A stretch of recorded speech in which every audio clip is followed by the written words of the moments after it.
తాత్కాలిక బడ్జెట్లో ప్రకటించిన పీఎం కిసాన్ పథకం కింద రైతులు తొలి విడత ఆర్థిక సాయం పొందేందుకు ఆధార్ సంఖ్యను కేంద్రం ఐచ్ఛికం చేసింది.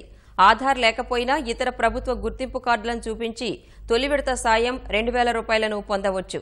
అయితే మిగిలిన 2 విడతల సాయాన్ని పొందేందుకు మాత్రం ఆధార్ సంఖ్యను ప్రభుత్వం తప్పనిసరి చేసింది. 5 ఎకరాల లోపు పొలం ఉన్న రైతులకు కేంద్రం ప్రతి ఏటా 6,000 రూపాయల చొప్పున ఆర్థిక సాయాన్ని 3 విడతల్లో అందించనుంది.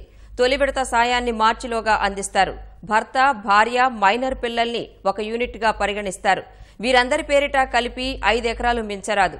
ఫిబ్రవరి 1, 2019 వరకు ఉన్న భూ రికార్డుల ఆధారంగా ఈ పథకం కోసం రైతులను గుర్తిస్తారు.